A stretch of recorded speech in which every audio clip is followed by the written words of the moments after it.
Hello बच्चों। आज मैं आप लोगों को क्लास 10th की जो आपको डीओई की तरफ से असेसमेंट वर्कशीट्स मिल रही हैं वो वर्कशीट कराने वाली हूँ। तो मैथ्स की वर्कशीट आज हम हिंदी मीडियम में करने वाले हैं। चैप्टर नंबर 5 की वर्कशीट है ये एपी की। ठीक है, एक बार जल्दी से वर्कशीट देखते हैं फिर स्टार्ट करते हैं। तो अगर हम यहाँ देखें तो 2 क्वेश्चन हमारे पास एमसीक्यू की फॉर्म में, बाकी क्वेश्चन 3 हो गया, क्वेश्चन 4 हो गया, क्वेश्चन 5 हो गया, क्वेश्चन 6 हो गया और क्वेश्चन 7 हो गया। ये आपको पूरे सॉल्व करने हैं। क्लियर? चलिए शुरू करते हैं। यहाँ आपसे क्या कह रहा है क्वेश्चन 1 में, यदि a is equal to 14, d is equal to 10 और an जो है वो 124 है तो n का मान बताओ। तो अगर हम जो AP निकालने का सूत्र होता है वो देखें, जो एक तरीके से जर्नल फॉर्मूला आता है आपके पास, वो क्या होता है, an is equals to a plus n minus 1d। ये होता है ना। ये आपको 124 दे रखा है, ये आपको 14 दिया है, n आपको ज्ञात ही करना है, d आपको 10 दिया है। तो मैंने क्या किया, इस 14 को इधर ले आई, माइनस का हो गया, इस 10 को नीचे ले आई, डिवाइड का हो गया, n माइनस 1 ऐसी ही है। अब माइनस करोगे तो आपके पास 110 बचेगा, 0 से 0 कट गया। अब ये n यहाँ माइनस का इधर आके प्लस का हो जाएगा, तो n कितना आ जाएगा, 12 आ गया। तो आपका आंसर आ गया 12। क्लियर? नेक्स्ट में कह रहे हैं किसी एपी जिसका nवा पद an is equal to 6n minus 5 है का सिर्फ अंतर, मतलब d आपको यहाँ ज्ञात करना है, कॉमन डिफरेंस।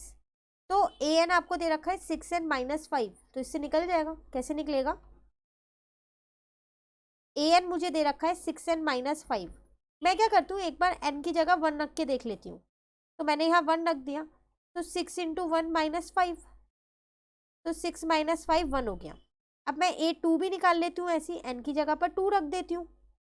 ठीक है, तो 6 इंटू 2 माइनस का 5, तो ये आपके पास हो जाएगा 12 माइनस का 5, तो कितना आ जाएगा, 7 आ जाएगा। अब मेरे को d निकालना है, d निकालने का सूत्र होता है a2 माइनस a1, तो इसका मतलब 7 माइनस 1, तो आंसर आ जाएगा 6। क्लियर? चलिए क्वेश्चन 3 पे आते हैं। कह रहे समांतर श्रेणी 215, 210, 205, 200 का 127वां पद ज्ञात कीजिए। इसका मतलब सीधा सीधा आपसे कह रहा है कि इसमें आपको a127 निकालना है, तो वो होता है a प्लस 126d। a का मान मुझे पता है 215 प्लस 216, d कैसे निकलेगा। अब यहाँ पर देखो, मैं यहाँ निकाल रही हूँ, तो a2 में से a1 को ही तो माइनस करते हैं, तो माइनस का 5। ठीक है, अब आप क्या करो, 216 को 5 से इंटू कर दो, पर आंसर तो माइनस का आएगा यहाँ पर। क्लियर? जैसे आप माइनस करेंगे आपका आंसर निकल जाएगा, तो आपका आंसर आ जाएगा माइनस का 865। तो ये आपकी कौन सा पद है, 127 वाला। ठीक है, नेक्स्ट क्वेश्चन 4 में कह रहे हैं कविता ने अपनी नौकरी 50,000 वार्षिक वेतन पर वर्ष 2010 में शुरू की तथा प्रतिवर्ष 2000 की वेतन वृद्धि प्राप्त की। उसने किस वर्ष ₹7200 वेतन प्राप्त किया। देखो आपसे कह रहा है एक लड़की कविता, वेतन मतलब सैलरी हो गया, उसकी सैलरी है 50,000 और 2010 में उसने अपनी जॉब शुरू की थी। ठीक है, और हर साल उसके 2000 रुपये बढ़ते हैं सिर्फ। तो आपको ये बताना है कि 7200 कौन से वर्ष में होंगे। तो मैंने मान लिया कि ना ये मुझे an दे रखा है, पहले मैं n निकाल लेती हूँ। a तो मुझे पता ही है सॉरी, स्टार्टिंग मैंने 50,000 से की थी, और अगर मैं अपनी AP यहाँ पर बनाऊँ 50,000, अगले साल मेरी हो गई होगी कितनी, 52, फिर उसके अगली बार में हो गई होगी 54, ऐसे ये चलती रहेगी, है ना। तो D इसका मतलब मैं ये कह सकती हूँ मेरे पास 2000 का दे रखा है क्वेश्चन में। तो अब मैं यहाँ से क्या करती हूँ, an वाला सूत्र लगा देती हूँ, a plus n minus 1d, तो ये हो जाएगा 72,000। यहाँ पर आ जाएगा आपके पास 50,000 प्लस n माइनस 1, d आपके पास हो जाएगा 2000। ठीक है, 72,000 में से 50,000 को माइनस कर देते हैं और नीचे ले आते हैं इस 2000 को, और यहाँ पर हो जाएगा आपके पास n माइनस 1। क्लियर? अभी जब आप माइनस करेंगे तो आपके पास आ जाएगा 22,000, अपॉन में हो जाएगा 2000, इजिकल टू में आपके पास क्या आ जाएगा, n माइनस 1।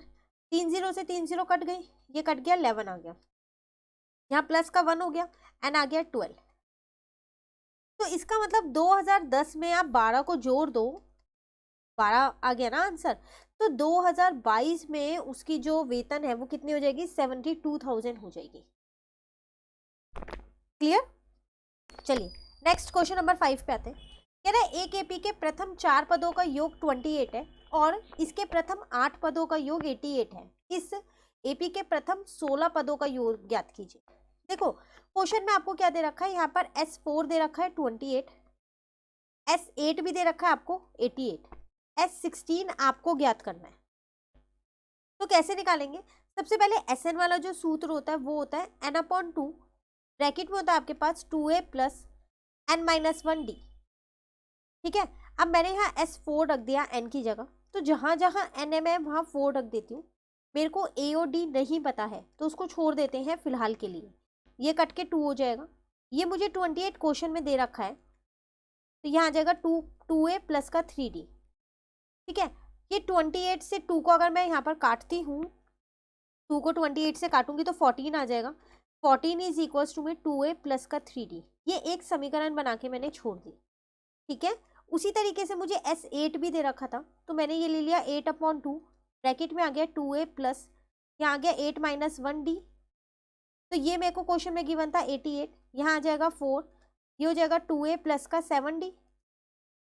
अब 4 से 88 को काटूंगी तो 22 आ जाएगा, यहाँ आ जाएगा 2a प्लस का 7d। ये हो जाएगा क्वेश्चन नंबर 2, सॉरी समीकरण 2 हो गई।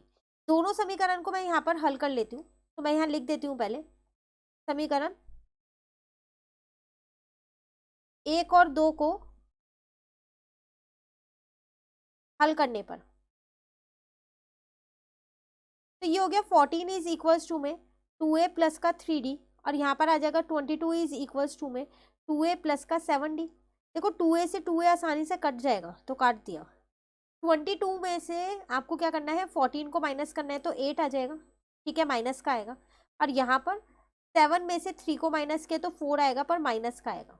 तो इसका मतलब -8 is equal to -4d। Minus से माइनस कट गया, d का मान कितना आ जाएगा आपके पास, 2 आ जाएगा। अब किसी भी एक समीकरण में रख के आप a का मान निकाल सकते हो। तो 14 is equal to 2a plus 3d है। चलो इसमें यहाँ पर रख लेते हैं। क्वेश्चन नंबर ये आपके पास कौन सा है, 5। तो समीकरण 1 आपके पास यहाँ पर है 14 इज इक्वल्स टू में 2a प्लस का 3d। ठीक है, 14 ऐसे ही है, 2a भी ऐसे ही है, 3d की जगह मैंने 2 रख दिया क्योंकि अभी मैंने यहाँ पर 2 फाइंड किया उसे। ठीक है, तो यहाँ आ जाएगा 2a प्लस का 6, ये 6 उधर आएगा तो 8 बन जाएगा। तो a का मान आ गया है 4। चलो d का मान 2 मिल गया, a का मान 4 मिल गया। अब मैं अपना S16 निकाल सकती हूँ, तो वो होता है मेरे पास n/2, तो 16/2, 2a तो 2 इंटू 4, n-1 तो 16-1, d आ जाएगा 2। इसको इससे कट किया 8 आ जाएगा ये यहाँ पर, तो 2 4 जा 8 हो गया। यहाँ पर बचा 15, 15 2 जा 30 हो गया आपके पास। ठीक है, तो 8 इंटू में कितना हो गया आपके पास, 38। बस अब आपको कुछ भी नहीं करना, सिर्फ मल्टीप्लाई करना है, तो 304 आपका आंसर आ जाएगा। क्लियर? ये कौन सा क्वेश्चन था, 5th क्वेश्चन। चलिए क्वेश्चन 6 पे आते हैं अब हम यहाँ पर। तो इसमें आपसे क्या कह रहा है, एक चतुर्भुज के कोण एपी में है जिनके कोणों के बीच 10 डिग्री का अंतर है। चतुर्भुज के सभी कोण ज्ञात कीजिए। देखो एक चतुर्भुज है, उसके कोण एपी में दे रखे हैं। ठीक है, तो 4 कोण होते हैं आपको पता है, कोण ए हो गया, कोण बी हो गया, कोण सी हो गया और कोण डी हो गया। ये चारों एपी में है, तो इसका मतलब ये ए होगा, ये ए प्लस डी होगा, ये ए प्लस 2d होगा और ये ए प्लस 3d होगा। ऐसी होती है ना एपी। अब इनका अंतर मतलब डी मुझे यहाँ पर 10 दे रखा है। और मुझे एक और चीज़ पता है कि चतुर्भुज के चारों कोणों का योग जो है वो 360 होता है। तो मैं ये कह सकती हूँ a plus D, A plus का 2d और a प्लस का 3d जो है, ये सब क्या होंगे हमारे 360 के बराबर। अब a 2a plus 3a plus 4a, d plus 2d 3d plus 3d 6d। d की जगह तो मैं d का मान रख सकती हूँ ना, तो मैंने यहाँ पर उसका मान रख दिया।